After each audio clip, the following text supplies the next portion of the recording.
In this video, I'm going to talk to you a little bit about what can cause us to experience heightened arousal. And this is in the context of wanting when we want to sleep well and have good quality sleep, we want to try and reduce our arousal as much as possible, or at least be very aware of it so we can learn how to manage that and tolerate that level of arousal. So there are a number of things that can cause us to experience heightened arousal.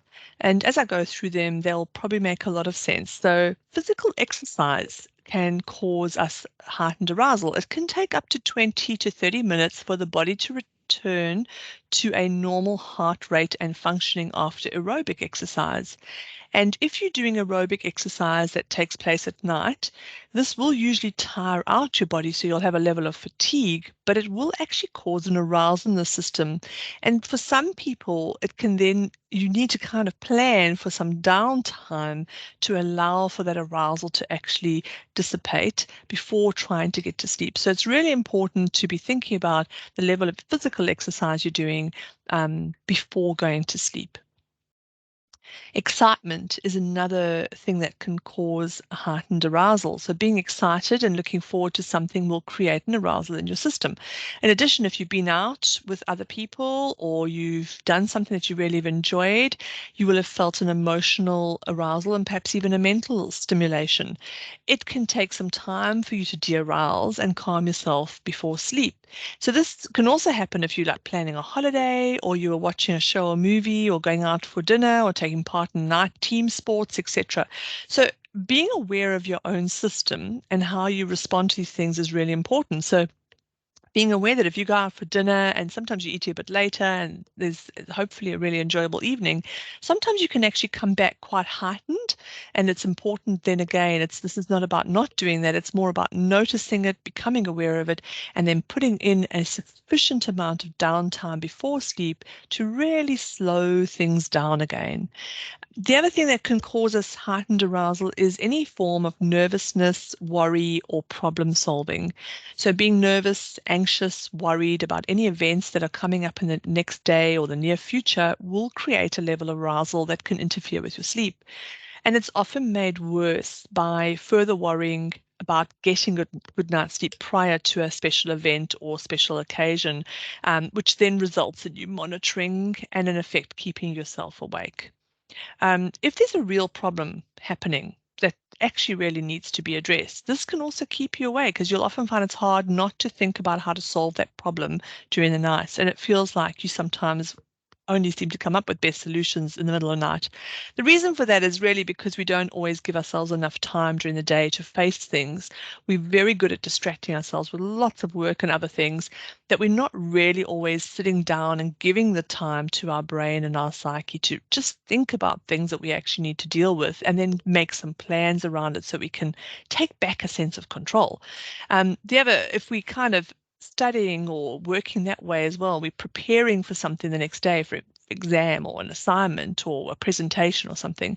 The other thing that will happen is often the brain will tend to rehearse that during the night. Best thing for that is to let it do its job and you sleep regardless. So it's almost like, thank you, brain. You go ahead and rehearse that. I think I'll just sleep and know that I'll be fine tomorrow because I'll have rehearsed it the whole night. It's kind of a little bit of a work in progress around that. It sounds easier than it is. I get that. But this is kind of, I guess, a lot of the time understanding what's causing that arousal and then putting some skills and techniques in to manage that arousal, not trying to necessarily get rid of it always. Acute pain and chronic pain are definitely things that create a heightened arousal in the system. So, acute pain is where something comes on suddenly or has a specific cause that actually occurs in the body, such as recovering from a procedure or a toothache. And of course, or perhaps you've bumped into something and you've got a bruise and it's aching or something like that. Whereas chronic pain, obviously, is where our pain has become a condition that we're living with. And as a kind of at a fairly constant background level, for example, arthritis or back injuries or fibromyalgia or something like that. So these are things that cause arousal in the system. And sometimes we have to work on a number of different techniques and ways to manage that so that we're not actually being as impacted by them in our sleep. Emotional stress and emotional pain. So again, either with a specific cause, like something like grief, or due to a known emotional stressor, or a more chronic emotional stressor, for example, caring for somebody with an illness or disability. Now, it can be a short-term process that you're going through. So you might have emotional pain in your system or an emotional arousal after perhaps an argument with someone or due to work deadlines or levels of stress, or something that's more long-term, such as going through difficulties at work or worrying about a child or a move or a separation or major changes. So just becoming aware that these things do cause an arousal. And what's interesting about some of these emotional stresses and emotional pains is they sometimes are like we're so busy getting on with our lives, and we sometimes push ourselves to really just get on with things that we don't always recognize how much maybe just worrying about a child or a parent or a loved one might be sitting there just in that background as an emotional stress that sometimes spills over into our sleep. Trauma stress from a recent experience that's still being processed. It doesn't always have to be about life and death. It can be that your psyche experiences something in a traumatic way that leaves you in an emotional arousal. And in fact, part of the difficulty with that is that sometimes intellectually we don't always think that we've gone through a trauma, but our system is actually feeling quite traumatized. So trauma arousal can also obviously be from past experience and long-term trauma, and that you sometimes not even aware that you are still affected by it, but it actually remains as a heightened arousal in your system. So an example for that might be that there could be somebody who's exposed to an unsafe environment previously, and even though that might have been a long time ago and you're perfectly safe now, you may still find that your body and mind have difficulty de-arousing to sleep, and that sometimes needs to be worked with in terms of some assistance and skills and techniques and management processes to process that and manage that. Parental stress. So, as a new parent, very common to find that your depth of sleep can definitely be affected by being hyper aware of listening out for a baby's cry in the night and being quite hyper alert to even the tiniest of sounds. And this hyper alertness is a heightened arousal in your system. So, in addition to that, as the baby settles into a routine, so too does your sleep routine change to accommodate it. But sometimes even when if a baby's starting to sleep through, your tendency to be hyper alert may kind of stay switched on and not really go away. And you may find that you still wake to every little tiny sound and movement heard. And then kind of that translates into any sound and not necessarily just the movement of the baby. And it can obviously be exacerbated if you have a lot of anxieties about the safety of your baby or being able to hear them, and then any subsequent children, and of course, then worrying thoughts. So parental stress does cause an arousal in our system. And again, ways to work with that and just to become aware of it is really the key thing as a starting point. Chronic illness or chronic conditions. So managing and adapting to a chronic condition or illness creates a level of arousal and stress that often sits underneath and can go unnoticed.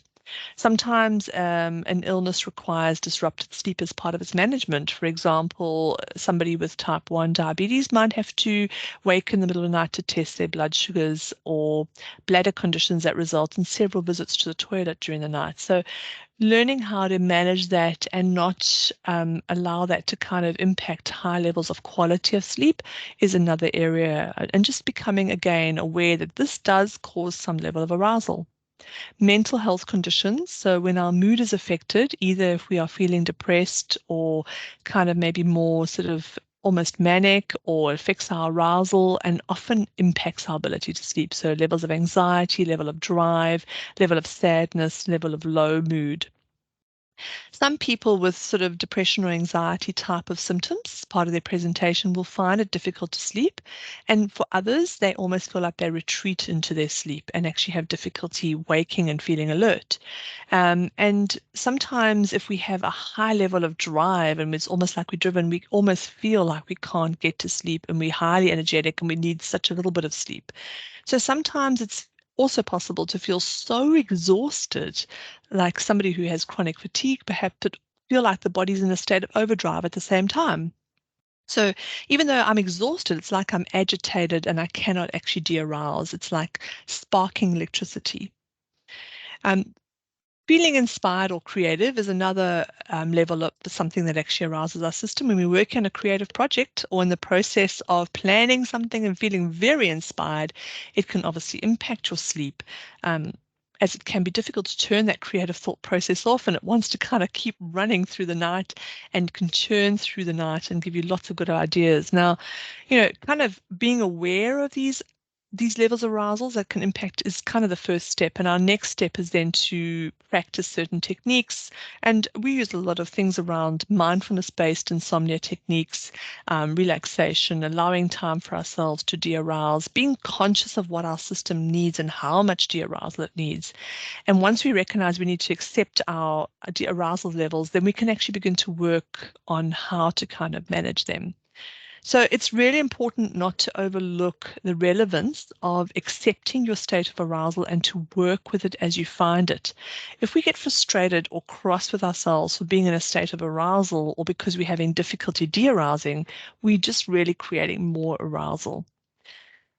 I'd like to add here that probably the important to be aware of is that insomnia is something that you can actually go to your GP for and talk to your GP, obviously, and you can in fact get a mental health care plan to see somebody who works in sleep psychology who can help you as part of that plan under Medicare, where you're able to get a rebate for some of those fees.